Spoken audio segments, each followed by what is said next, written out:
Erev Tov, everyone. It is something. It is Tuesday night. That's what it is. It's Tuesday night. It is 8 p.m. here on the east side of the United States, here in the diaspora. This is the Maimon Beit Knesset. Therefore, it is the Rabbis Discuss if we can actually get Rabbi Ancel's audio working here. It is something. Okay. It is Tuesday night. See. That's what it is. It's Tuesday night. Hello. It is. Hello. 8 p.m. here on the east side of the United States, here in the diaspora. This is the Maimon Beit Knesset. Therefore, it is the Rabbis Discuss if we can actually get Rabbi Ancel's audio working here. It is something. Okay. It is Tuesday night. See. That's what it is. Well, we got an echo going here. I'm not sure what's going on here. 8 p.m. here on the east side of the United States, here in the diaspora. This is the desktop is off. Therefore, it is the Rabbis. Ancel, turn on. Do you have the show on? Audio work. If you do, mute it. Okay. Tuesday night. That's what it is. Well, we got an echo going here. I'm not sure what's going on here. 8 p.m. here on the east side of the United States, here in the diaspora. Okay. This is just echoing. Ancel, turn on.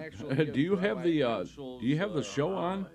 Audio work. If you do, mute it. Okay. Tuesday night. That's what it is. Well, we got an echo going here. I'm not sure what's going on here. It's just over and over again. Okay. This is just echoing. Ancel, turn on. Do you have the show on? Audio work. If you do, mute it. Hello. Okay. I'm here. Can you hear me? Well, we got an echo going here. I'm not sure what's going on here. It's just okay. Well, this is over again. Okay. Let's try this. Just echoing. Let's just. Ancel, turn on. Do you have the show on? Oi. Okay, I think I know what's going on here. Okay, so that volume is off. There's the one that's the problem. Okay, so Ancel, are you there? Hello. Oh my goodness. Technology. It's got to be Canada. So let's see if we can get resume call. Ancel, are you there? Can you hear me? Hello.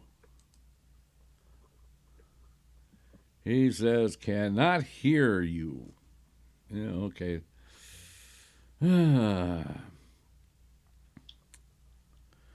Okay, let me try it this way. Oh, yeah. I mean, we can hear him fine. It's just that he can't get his microphone so that we can hear him. And, yeah. Oh, my goodness. Okay. Cannot hear me. Well, yeah, I turned the volume down, so. I mean, I can hear him tapping on his microphone and everything, but I don't know. That's how it works. Oh. So anyway, we were intending to continue on with the Bahir tonight, and I don't know. I tell you what, Ancel, if you keep working on your, well, wait a minute. Oh, it seems to have dropped. Are you there now? Yep, just trying to call. Okay. I hear no sound from you. You hear nothing from me, huh? Okay. Well, I guess we'll just have to, I don't know what to say. Let's see. I give him a call. What the heck? So, let's see. No sound from you.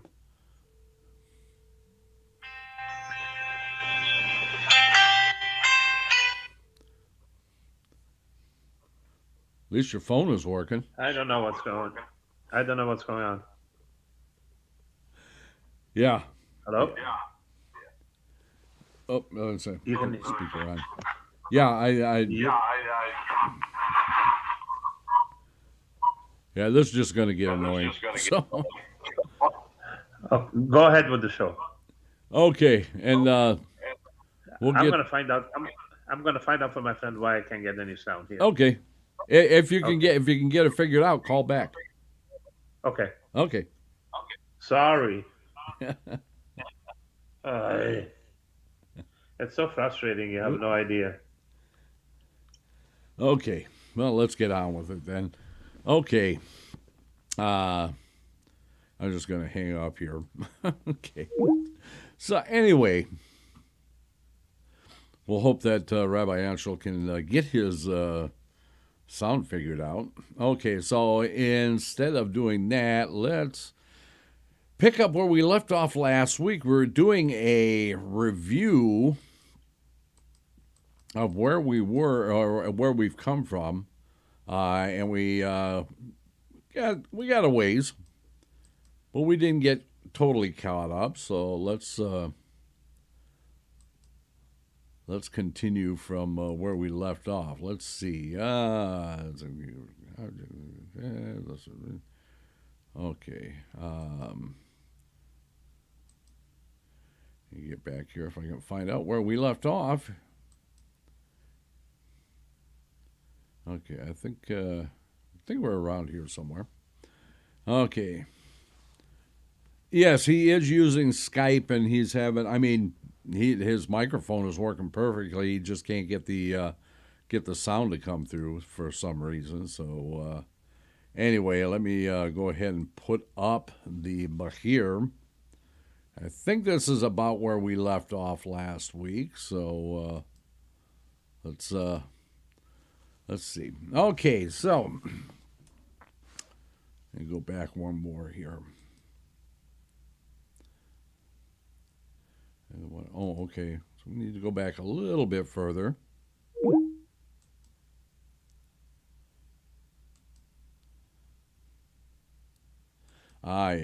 Yeah. We were not here yet. Okay. There we go.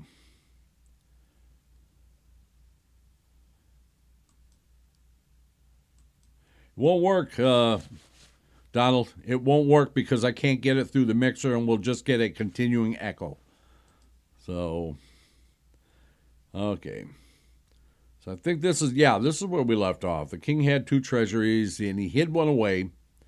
After many days, he said to his son, Take what is in these 2 treasuries. The son replied, Perhaps you are not giving me all that you have hidden away. The king said, Take everything. So we know that one of the treasures is the Torah.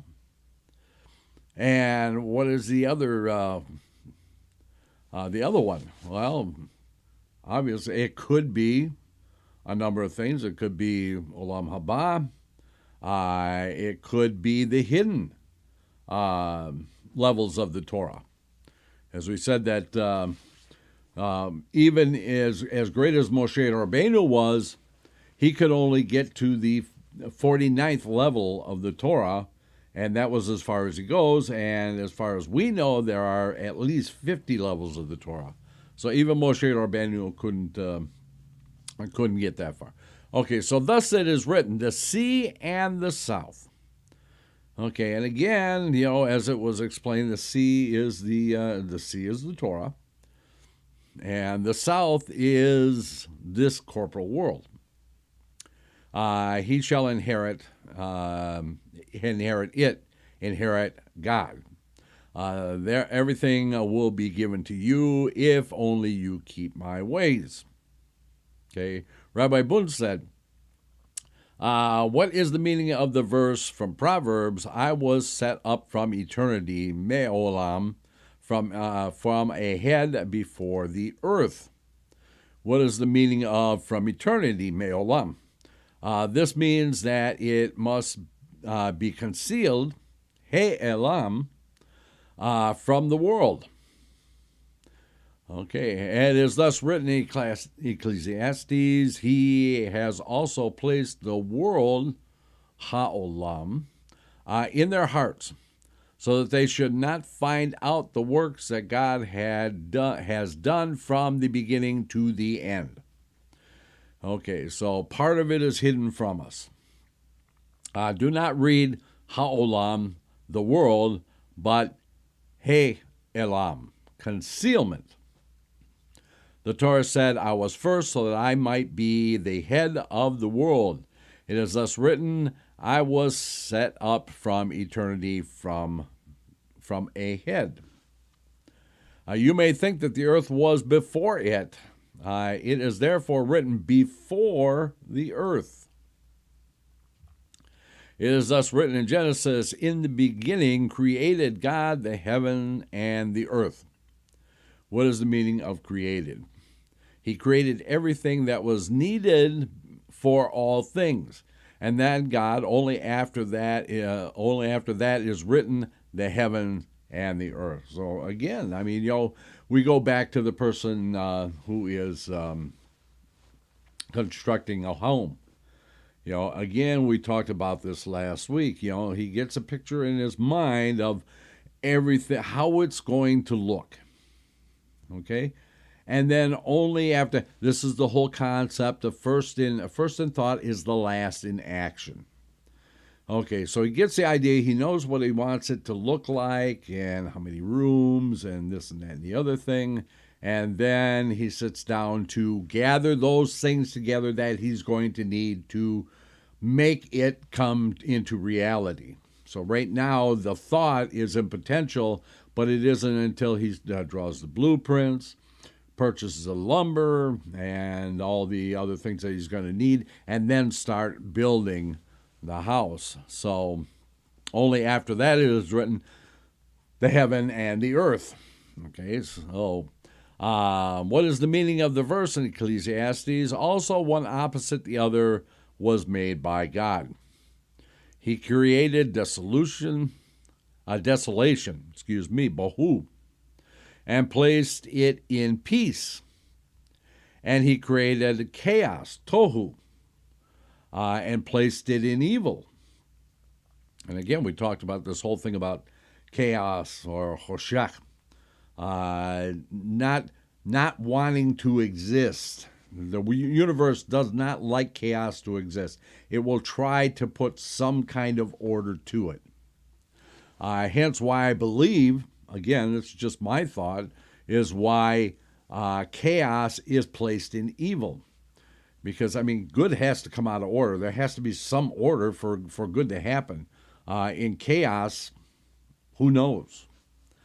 Okay, desolation is in peace, as is written in Job. He makes peace in his high places. This teaches us that Michael, the prince to God's right, is water and hail. And Gabriel, the prince to God's left, is fire. The two are reconciled by the Prince of Peace. This is the meaning of the verse, he makes peace in high heavens. And we're going to get into a little more into this. Rabbi Wyckoff has joined us. And again, I neglected, Donald is with us and Richard is with us. And if there's anybody else, I apologize. Things are just kind of chaotic. It's a little chaotic this evening because we're having trouble with Rabbi Ancel's audio and stuff like that. But, okay, so how do we know chaos is in evil? It is written in Isaiah, he makes peace and creates evil. How does this come out? Evil is from chaos, while peace is from desolation. He thus creates chaos and placed it in evil. As it is written, he makes peace and creates evil. He created desolation and placed it in peace. As it is written, he makes peace in high places. Again, this is a constant repetition here. Rabbi Boone also sat and expounded, what is the meaning of the verse from Isaiah? He forms light and creates darkness. Light has substance. Therefore, and again, and we talked about this a little bit last week, that light is has the unique property of behaving as a wave and as a particle.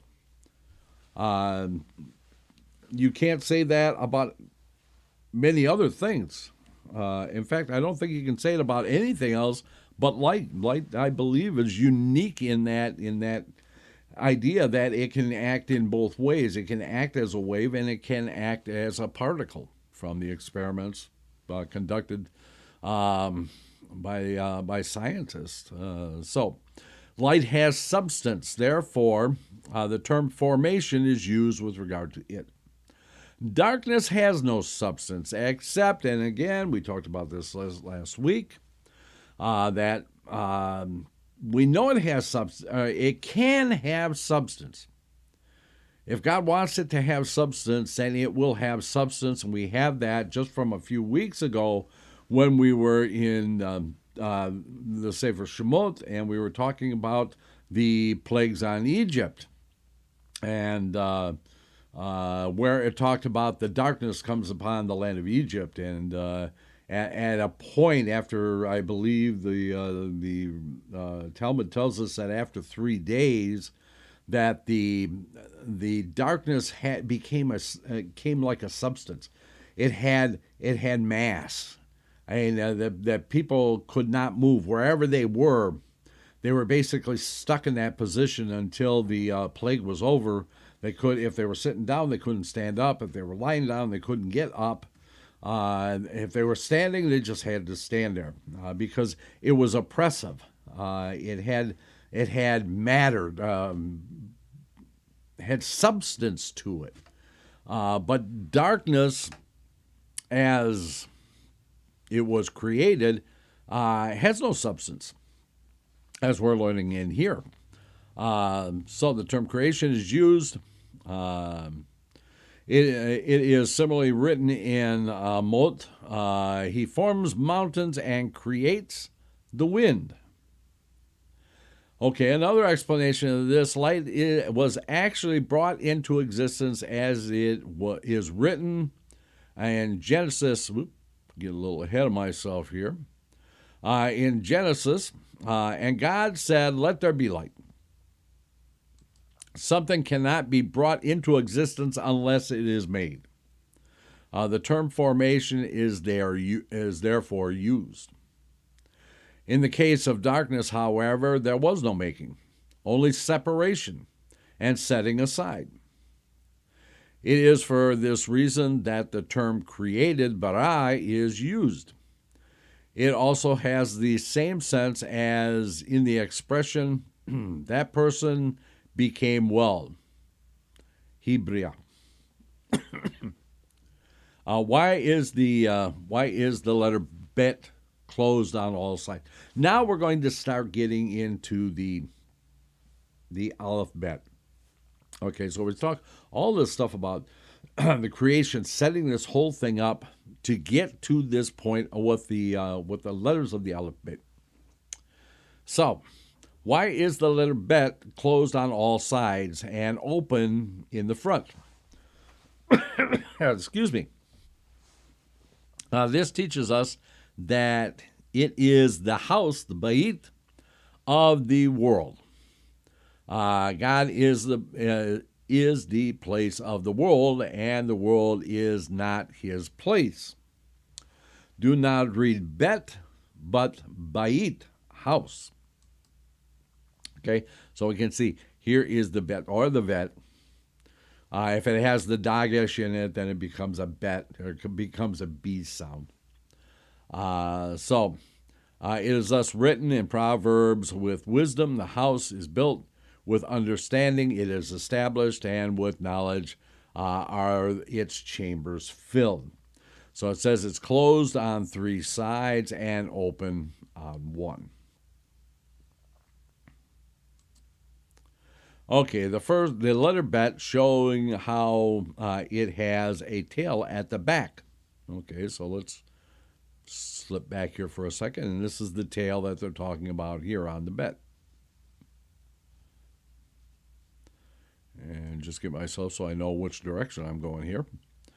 Tail on the back and is open in the front. What does the bet resemble? It is like a man formed by God with wisdom. He is closed on all sides but open in front. That begs a little more explanation there. We'll see if we get more. The Aleph, however, is open from behind. This teaches us that the tail of the bet is open from behind. If not for this, man could not exist.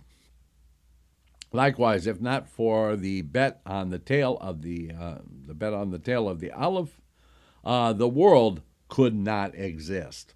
So, what they're talking about is the order.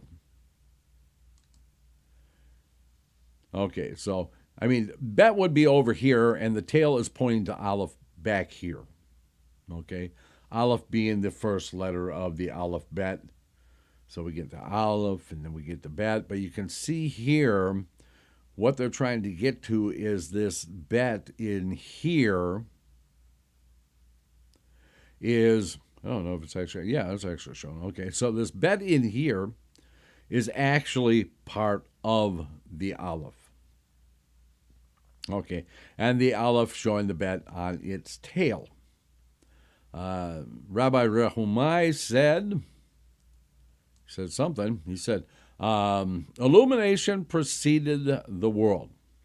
Since it is written in Tehillim 97, cloud and gloom surround him. It is thus written in Genesis, and God said, let there be light, and there was light. Okay, so I want to go back to this whole thing. Everything was created by God saying. He said, God said, let there be light. Let there be water. Let there be the expanse of the sky. Let there be the birds. Let there be the animals, the beasts, and so on and so forth. God has to say this every single time he says it. What do we draw from this idea? Is that God said. And again, this is coming from my own study, so you can take that for what it's worth. It's worth exactly what you paid for it. So there. So God said, well, when we create sound, what are we doing? We're creating waves. We create waves, they go out. Now think of this like the string on a guitar, any kind of a stringed instrument. A guitar, a violin, a piano. And as the string is struck, it vibrates. It creates waves. If you actually hold a guitar up to a light and pluck the string, you will actually see the waves in the string as it's creating that sound. And as you run your fingers up the frets, you can see the waves actually get shorter or longer as you run it back down the neck of the guitar. So, the waves create the sound. And the sound is based on the wave form. So as we run the fingers up the frets and change the wave pattern, we actually change the sound. So the same thing as God is saying in here, God says this. Okay, he says this word. Therefore, he creates the waves at a certain frequency to actually give it form. It won't get its attributes until later on. But it takes on its form at the point that God says this. Okay, so let's go on a little further And I'll try and confuse you even more. Okay, because that's what our job is here. Okay, so God said, let there be light, and there was light. They said to him, before the creation of Israel, your son, will you make him a crown? He replied, yes. I think we had this. Oh, yeah, it's going to be right here. What does this resemble? A king yearned for a son. On one day, he found a beautiful, precious crown. He said, this is fitting for my son's head. They said to him, are you then certain that your son will be worthy of the crown? He replied, be still. This is what arises in thought. First in thought is last in action, right? Okay. Now we're going to give you an example of that just happened today. Actually, last week. Last week was my brother's birthday. I went out to visit him, and we, spent some time with him. And when I was getting ready to leave, he said, hey, look, I have 2 watches from our grandfather. Actually, I think they were actually predated my grandfather. They're probably my great-grandfathers because the watches are from the 1800s. And so he said, nobody here is, none of my kids are interested in anything like that. And do you want these watches? I said, well, of course. I mean, I don't want them just sitting there in a case, that at some point somebody's going to be rummaging through that case and see it and maybe, sell it or just junk it. And because they don't know what the background of the watch is. So I told him, yes, I want the watch. And my intention was that I wanted these watches for my 2 sons. There was 2 watches that were for my sons. Today, I took them into the jeweler to have them repaired, which is expensive to repair an old pocket watch, let me tell you. But I'm going to have them repaired. I'm going to have them, oiled and fixed and running and all that other stuff so that I can pass them on to my 2 sons so that, they will have these watches. They will have a connection to me, to my father, my parents, to their grandparents, to their great-grandparents, to their great-great-grandparents. So, again, first in thought is last in action. I got the thought, I'm going to take these watches, I'm going to give them to my son. But before I give them to my sons, I have to take them and I have to have them repaired and made ready so that I can give them to them. Let's see what Rabbi Wyckoff has to say. This is where we are created in God's image comes from. When he speaks, his energy is what forms us, and that energy is part of God that we each contain. Yeah, exactly. Thanks for clearing that up. Okay, so let's go on. Okay. Yeah, this is what arises in thought. Okay. It is thus written in 2 Samuel chapter 14. He thinks thoughts that none should cast away. Okay. So in the thoughts is potential. I think Rabbi Wyckoff brought this up last week. I think he actually mentioned something about Ancel. And Ancel is the place where everything is in potential. And it only is when God says it that it goes from potential into substance or into reality. Okay, so the thoughts that none should cast away. Don't cast away any of God's thoughts because the first in thought is the last in action.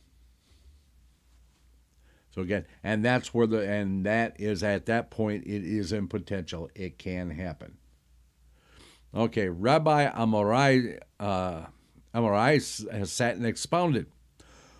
Why is the letter Aleph at the beginning? Because it was before everything, even the Torah. That begs some explanation. Why does the Bet follow it? Because it was first. Wait a minute. It says the Aleph was at the beginning, but the Bet was first. Why does it have a tail? The Bet have a tail to point to the place from which it came. Okay. That the Aleph is at the beginning. Okay. Some say some say from there the world is sustained. Okay, so this is a little. We're getting glimpses of things here, but we're not getting full explanations here. Let's see what Donald says. I know it's expensive to repair old watches. It's less expensive than to take it to repair me. The old man. Yeah, you and me both, brother. Okay. Richard says the Baal Shem Tov has explained these very words and letters stand firmly forever within the firmament of heaven and are forever found within the heavens to give them life. Very good, Richard. Oh. Okay. So now we move on. So we've had a couple of questions on this kind of dropped on us without an explanation, but now we're going to move on to Gimel. Why is Gimel third? Let's find out. Gimel, it has 3 parts, teaching us that it bestows gomel, kindness. But did Rabbi Akiva not say Gimel has 3 parts because it bestows, grows, and sustains? It is thus written in Genesis 21, the lad grew and was bestowed. He said, he says the same as I do. He grew and bestowed kindness on his neighbors and to those entrusted to him. And why is there a tail at the bottom of the Gimel? He said the Gimel has a head on top. It is like a pipe. Just like a pipe, the Gimel draws from above through its head and disperses through its tail. This is the Gimel. And we're going to see a picture of the Gimel here in just a minute. Rabbi Yochanan said the angels were created on the 2nd day. Again, this is one of the things that tell us about the Bahir is that it's kind of fragmented. It kind of jumps around. I mean, somebody has come along and put this in some kind of an order. We're not quite sure why they picked that order. It's kind of the same thing as the Tehillim. When we look at the Tehillim, I mean, in the middle of the Tehillim, we have of all of the 150 Tehillim, we have in the middle, starting at, 90, Tehillim 90, we have the 10 Psalms written by Moshe Rabbeinu. And if we look at the Tehillim, we notice that these kind of jump around too. I mean, you can almost tell what period of time, those ones that are written by David Hamelech, King David, at different periods of his life. It's fairly easy to tell when they were, but they're not in an order. They're not in a sequential order. It doesn't go from beginning to the end because, we may get, just so far in there and we find Tehillim by Asaph, who was King David's composer. Or we find Tehillim from the sons of Korah. Well, where did they fit in? I mean, is this sons of Korah that were after, long time after, during, King David's time or after, or are we talking about the actual sons of Korach that they wrote Tehillim early? And again, not really. There's not really an order. I've spent a lot of time trying to figure out why this order was in the order that it is. Somebody had a reason for putting these Tehillim in this order, and I've been working on it for years. I'm still trying to figure it out. Rabbi Craig, if you know, please tell me why. Okay. So again, the Bahir is not in a chronological order. There is some kind of an order, but we're not really sure why they put it in the order they do, because it does tend to seem to be fragmented. It kind of jumps around. And I guess it just makes it a much more interesting study. Because again, we find out, it'll mention something, like 4 or 5 pages ago, and we'll get 10 more pages down, and we'll go, oh, there's the answer there. Okay, so Rabbi Yochanan said, the angels were created on the second day. It is therefore written, he rafters his upper chambers with water. He makes the clouds his chariot. He walks on the wings of the wind. It is then written in Tehillim 104, he makes the winds his angels, his ministers from flaming fire. Okay, if I'm remembering correctly, I think Tehillim 104 is actually one of these Tehillim that was the Psalms that were written by Moshe Rabbeinu, if I'm thinking correctly. Okay. Rabbi Hanina. I keep forgetting I'm not working on Adobe. Okay.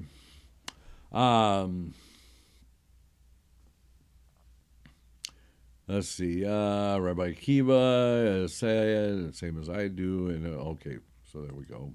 Okay. There we are. We're back a little too far. Rabbi Hanina said the angels were created on the 5th day. As it is written, Genesis chapter 1, the flying things shall fly upon the firmament of heaven. Regarding the angels, it is written, with 2 wings did they fly, from Isaiah. So what is it? The 2nd day or the 5th day? Rabbi Levitas ben Zavrut said, all agree, even Rabbi Yochanan, that the water already existed on the 1st day, but it was on the 2nd day that he raftered the upper chambers with water. At that time he also created the ones who makes the clouds his chariots, and the one who walks on the wings of the wind. But his messengers were not created until the 5th day. That clear things up? Not really. Not really.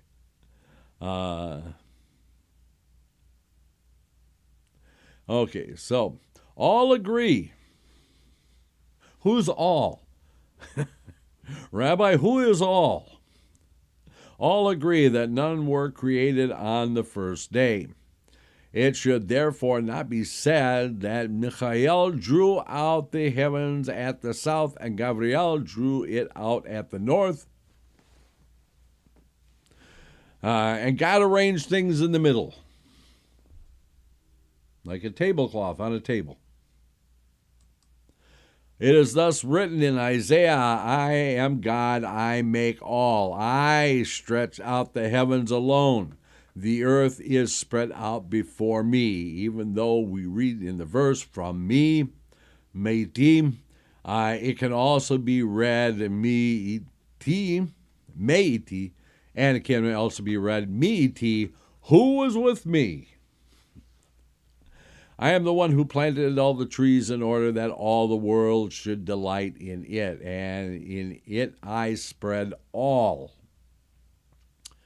Okay, we got a note here. Let's see what the note says on number 5 here. And alluding to the Sephira foundation, as in First Chronicles, and then goes on to say, see the introduction. Okay.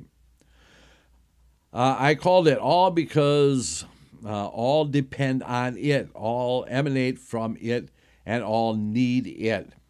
It has to it they look, for it they wait, for it souls fly in joy. Alone was I when I made it. Let no angel rise above it and say, I was before you. That seems to pretty well clarify it, doesn't it? Must have been the fifth day. I was also alone when I spread out my earth, in which I planted and rooted this tree. I made them rejoice together, and I rejoiced in them. Okay, let's see. Rabbi Wyckoff has put some comments in here. The Hebrew letters are not just a handy tool to transcribe Hebrew speech. Rather, they are the vessel through which God created the universe. And bingo! Yes. Ding, ding, ding. Rabbi Wyckoff also goes on to say, God used these letters in their precise form to make 10 utterances which created the universe. Exactly. So I guess, since every Hebrew letter can be a number, what did God create first? The numbers or the alphabet? Or the alphabet and then the numbers? Did he create the alphabet and then assign numbers to it? Or did the numbers created and the alphabet assigned each number? Let's find out. Okay, Rabbi Rechumai said, from your words, we could conclude that the needs of this world were created before the heavens. He answered, yes. What does this resemble? A king wanted to plant a tree in his garden. He searched the entire garden to find a spring flowing with water that would nourish the tree, but could not find any. He then said, I will dig for water. I will bring forth a spring to nourish the tree. He dug and opened a well, flowing with living water. He then planted the tree, and it soon giving forth fruit.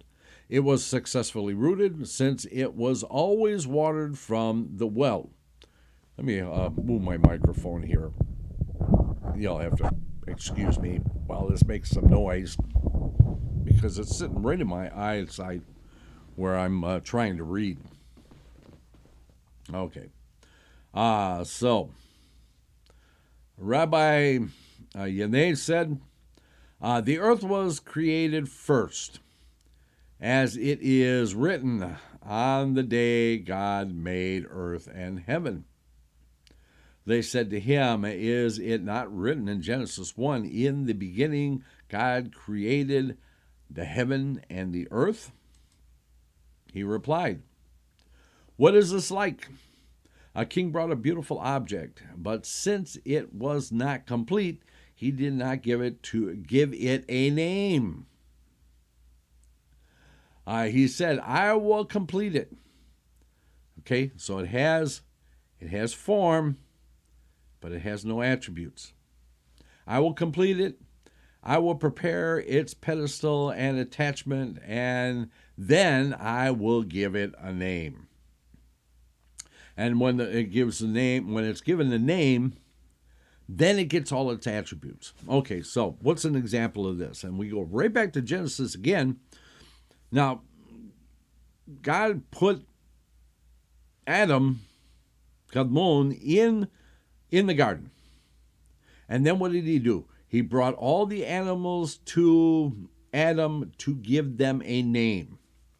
So, he brings these animals that have a form but no attributes, and whatever Adam calls it, that gives them their attributes. And as I've said before, that is why an Ari is an Ari because an Ari is called an Ari.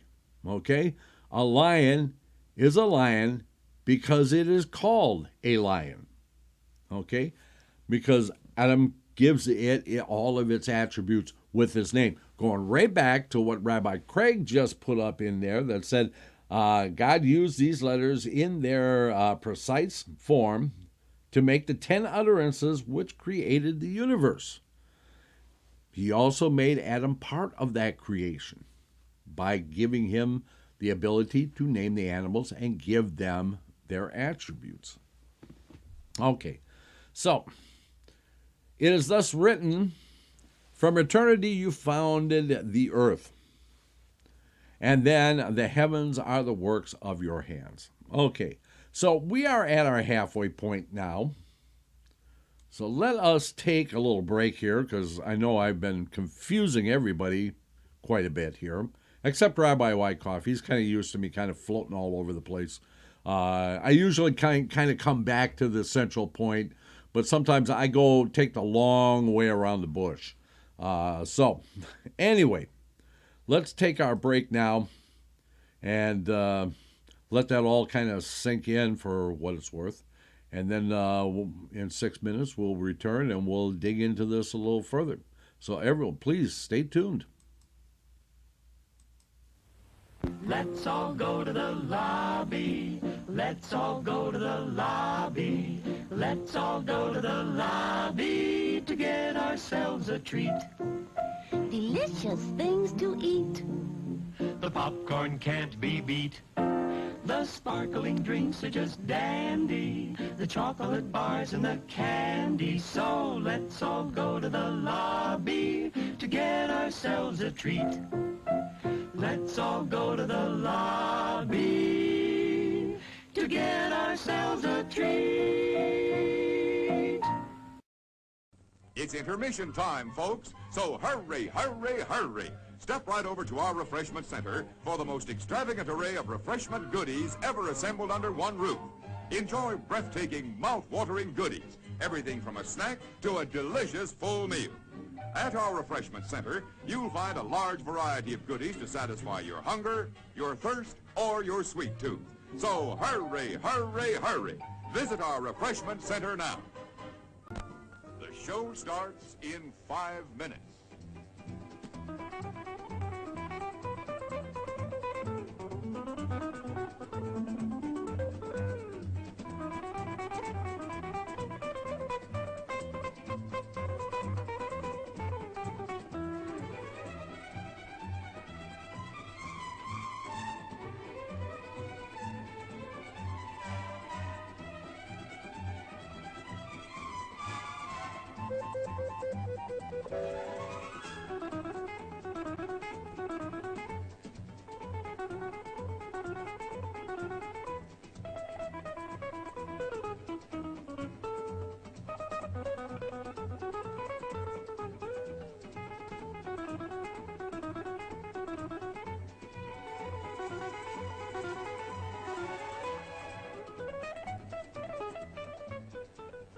The show starts in 4 minutes.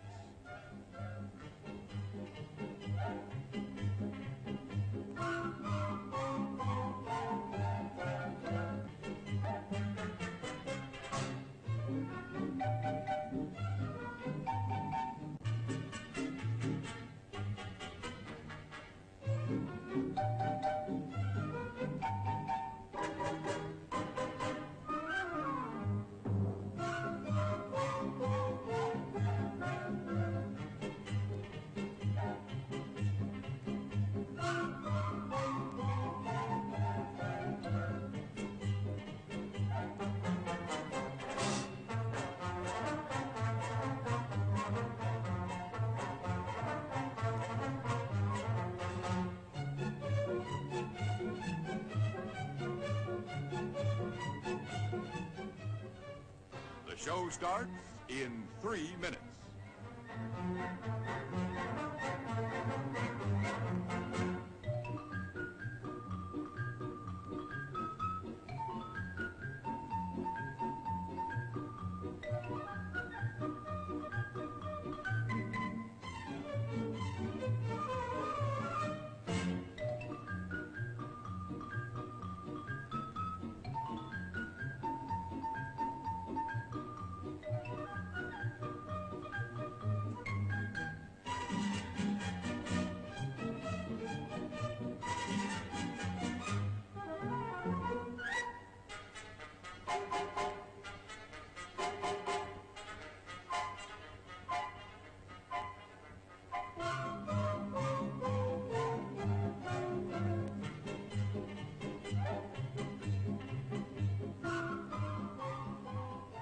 The show starts in 2 minutes.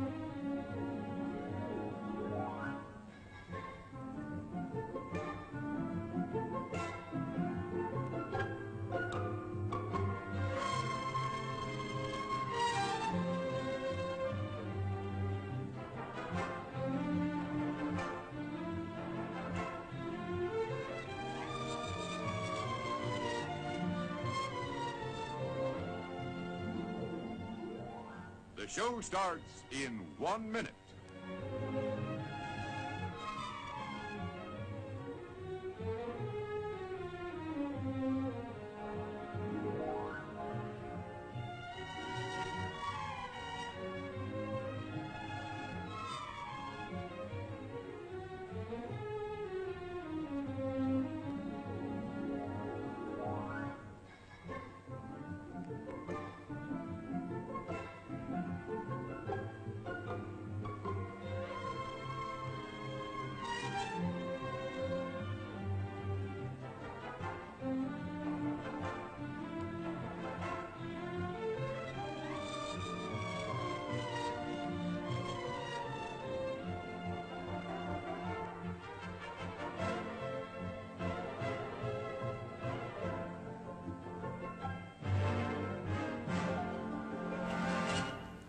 And now, on with the show. And we are back. Okay.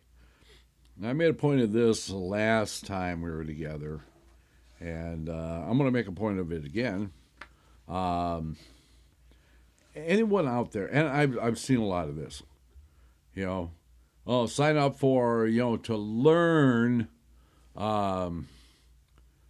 the Kabbalah's text, the Bahir, for Yetzirah, the Zohar, and so on and so forth. Anybody that makes a statement like that is a liar.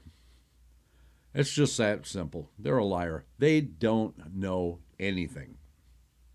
None of us knows anything. That's why we just read that it's concealed. Okay? The only thing we can do is we can give opinion. We can try to figure it out, which is the whole point of it. But we're never going to come up with an actual answer. So anybody who says, I'm going to teach you this, is a liar.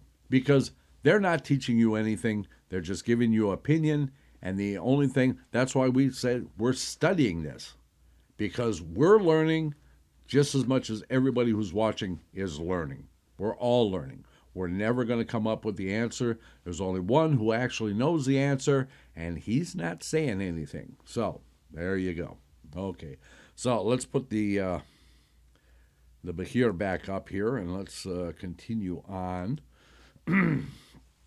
Okay, so let's see. Okay,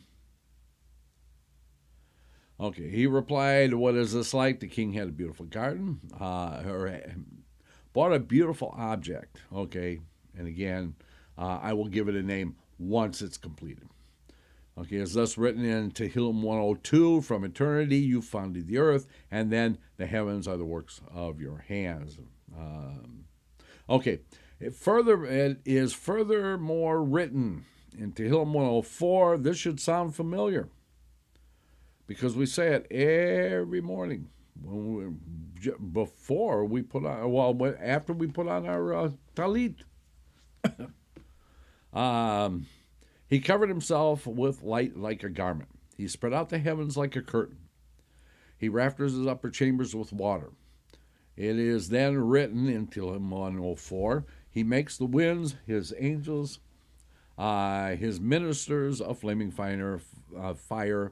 Finally, it is written, he founded the earth on its pedestal, that it not be removed for the world and forever.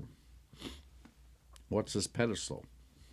Okay, kind of have to go to Einstein to figure that out. He talks about space and time and gravity and how space bends with the planets and stuff like that. The planets basically are suspended in space because space and time move around them and hold them in place.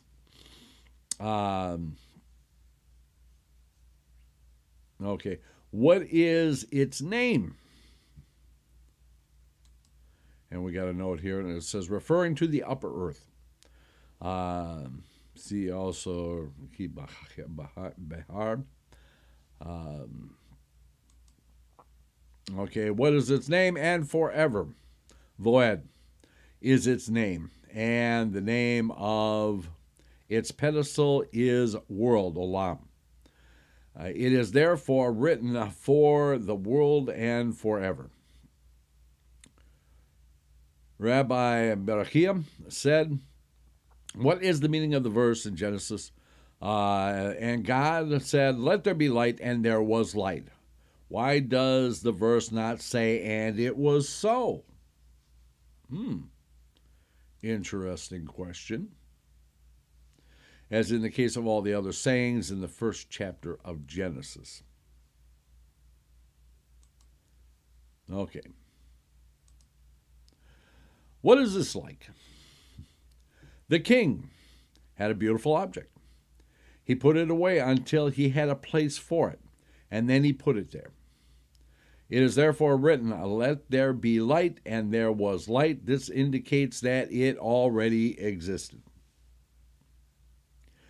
This is the Boker Or, the eternal light. It's not the light of the sun. That comes later on. This is the original light of creation.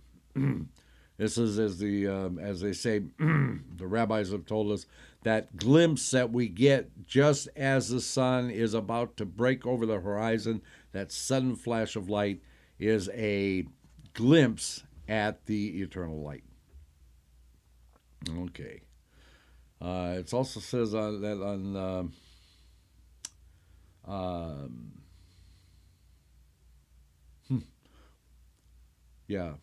Anyway, the nights when we stay up all night and study the Torah throughout the night, and when we before the giving of the Luchot or the Ten Commandments, and we stay up all night and study the Torah.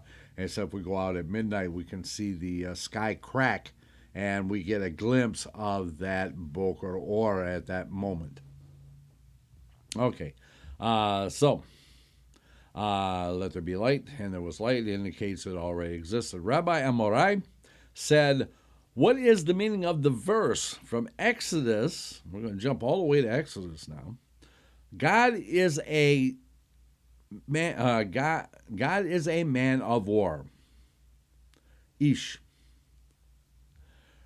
Mar Rahumai said to him, a great master, do not ask about something that is so simple.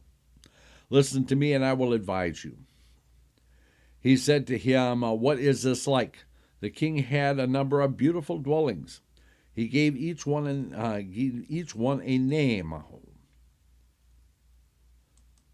One was better than the others. He said, I will give my son this dwelling whose name is Aleph. This one whose name is Yud is also good, as is this one whose name is Shin. What did he then do?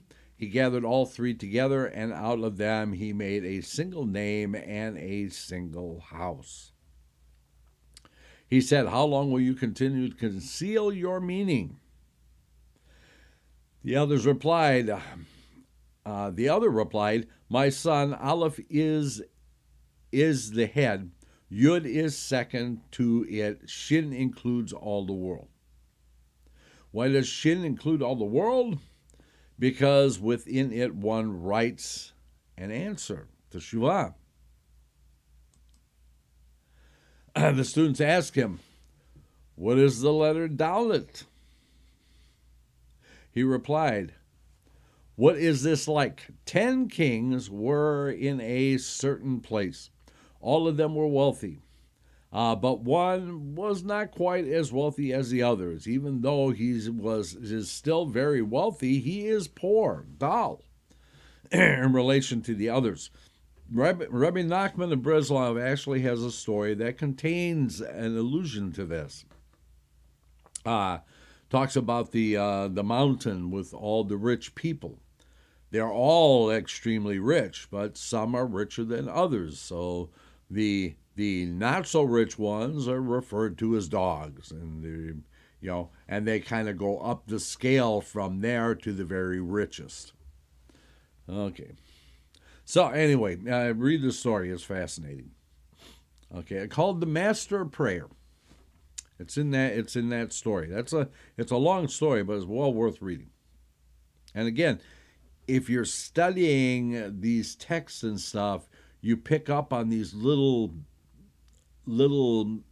hints that Rabbi Nachman actually puts into these stories. These stories are absolutely fascinating when you read them, because there is so much in them. I mean, they're like an onion. You peel it back layer by layer by layer, and you find out there is so much more there than there was right at the surface. Again, of course, if you read it just for the simple reading of it, they're nice stories. There's something that you can, everybody can enjoy, from the small child all the way up to the adult. It's very quaint stories. But when you start digging into them, there's something even deeper in there. And all these little hints to these things that we're reading in not just the Bahir, but in the Sefer Yetzirah, in the Zohar, and so on and so forth, all buried in these stories. That's why there are rabbis and sages that they've spent their entire lives peeling these onions of these stories to find all the hidden meanings in there. Spend their life doing it. Okay, so anyway, they said to him, "What is the letter Hey?" He grew angry and said, "Did I not teach you not to ask about the latter thing and then about the earlier one?"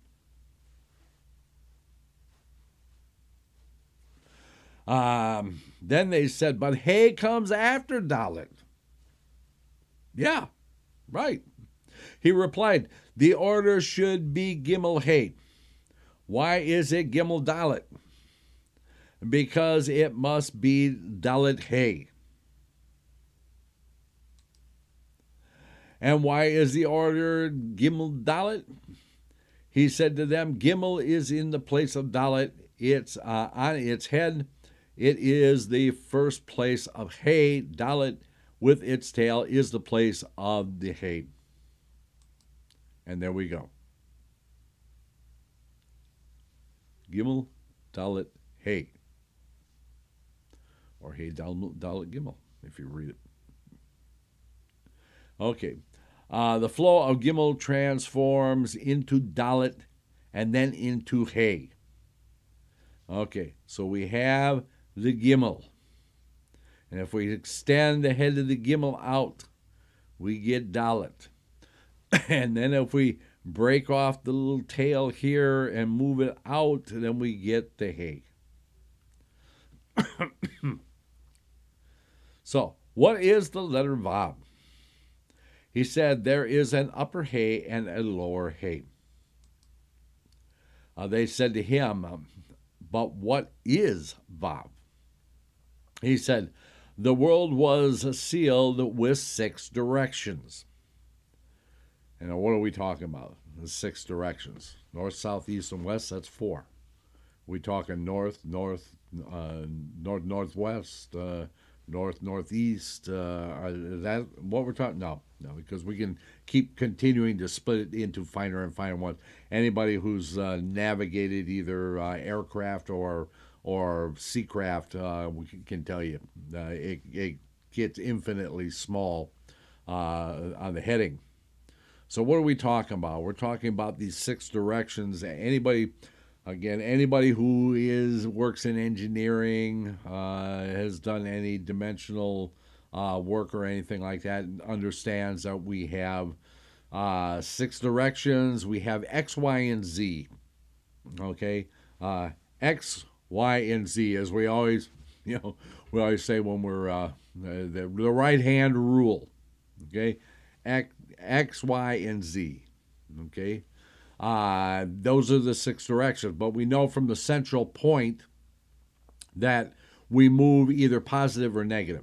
So we have positive X, negative X, positive Y, positive Z, negative Z. Okay, those are the 6 directions that they're all actually talking about. Yeah, Donald. Yeah, exactly. As in 3D, 3 dimensions, X, Y, and Z. And there's actually a very fascinating. Yeah, here I'm going to go on a tangent again.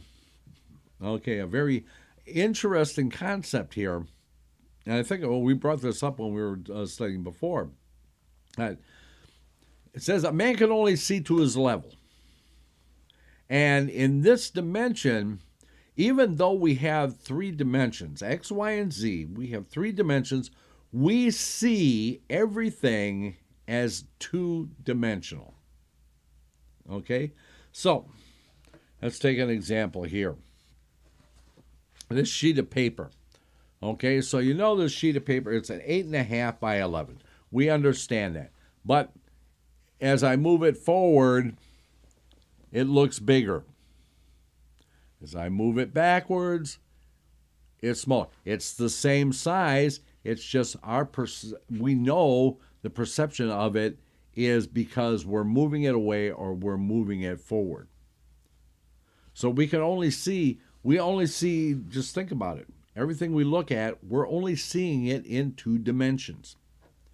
Okay? So if we go into a 4th dimension, those beings in the 4th dimension would only be able to see things in the 3 dimensions, the X, Y, and Z. Okay?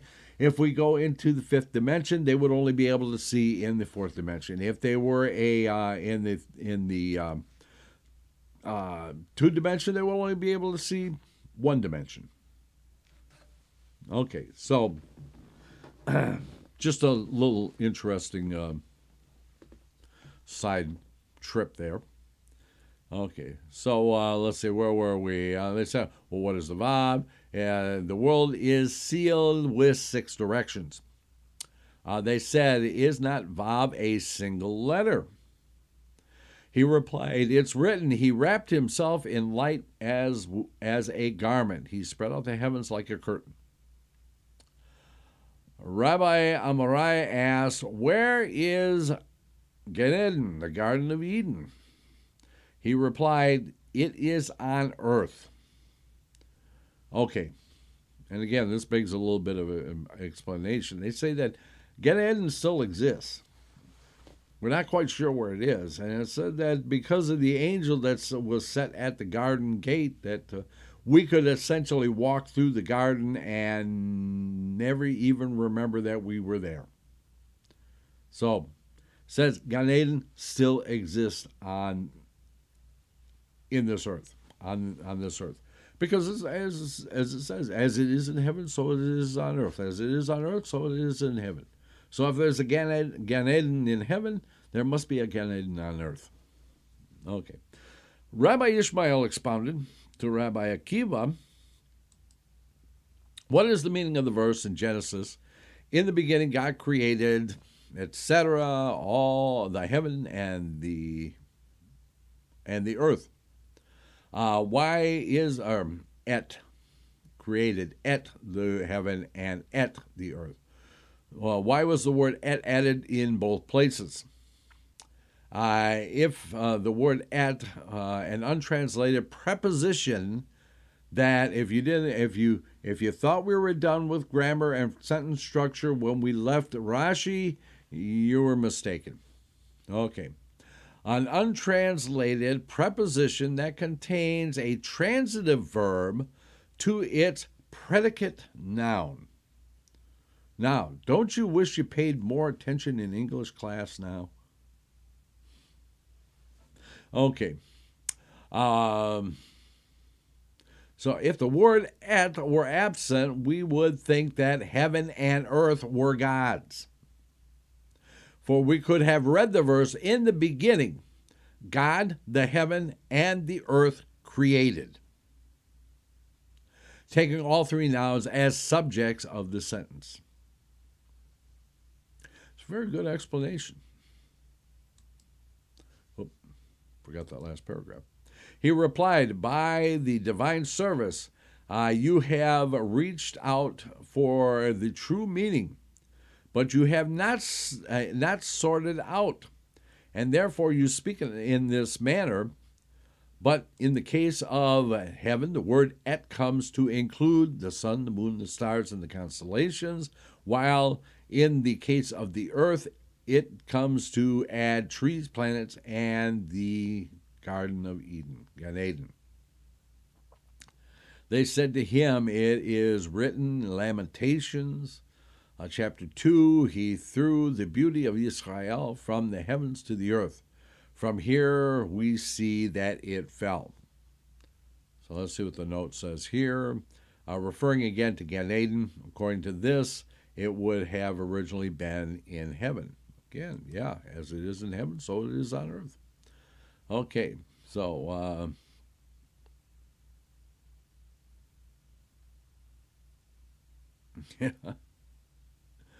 yeah, Donald says, what can be written in Hebrew on 2 lines can be written in English on a full page. Yeah, Hebrew is a very, very compact language.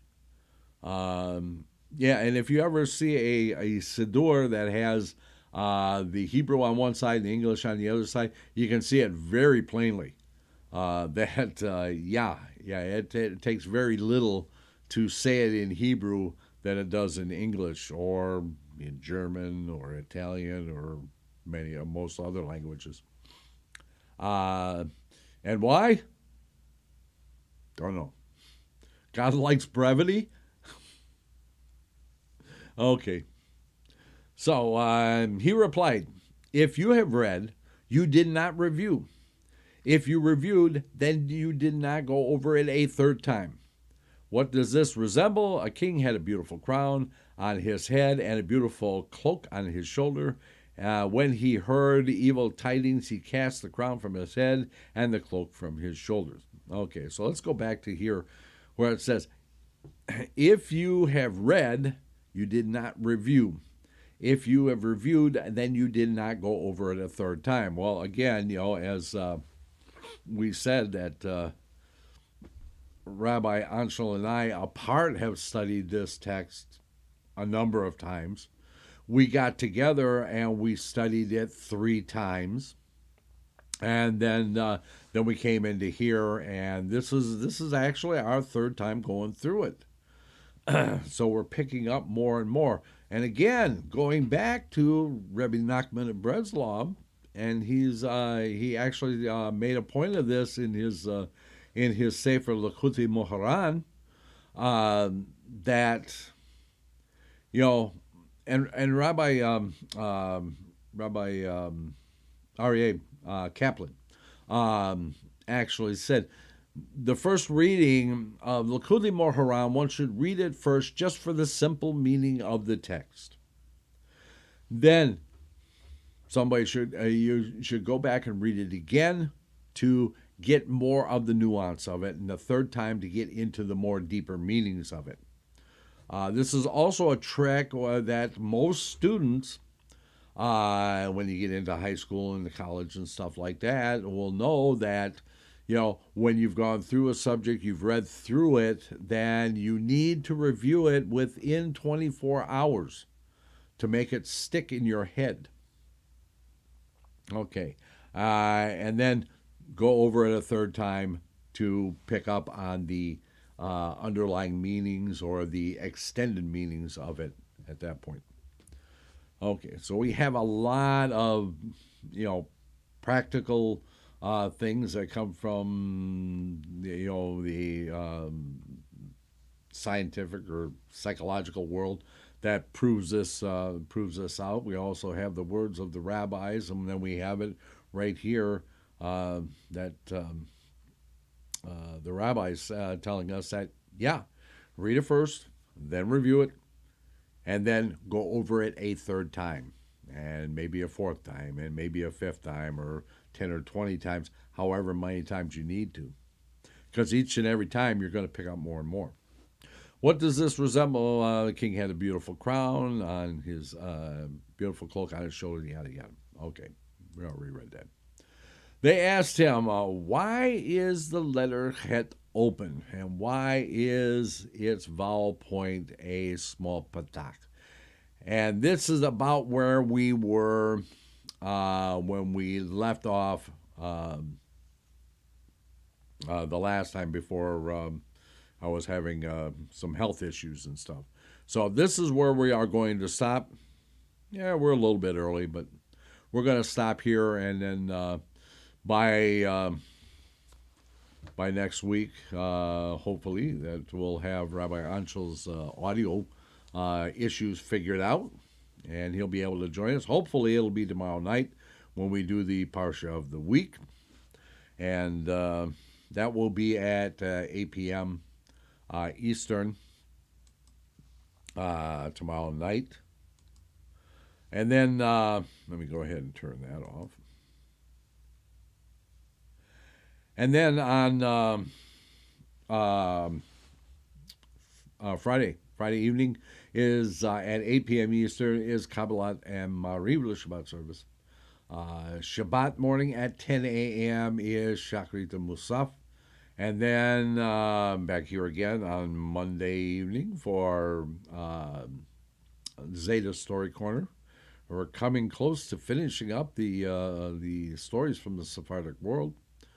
And then again, right back here next Tuesday for more of the Bahir, which at that point we will pick up where we left off, almost a month and a half ago. Okay. Well, thank everybody for being here this evening. Until next time, we will just simply say, Laila Tov.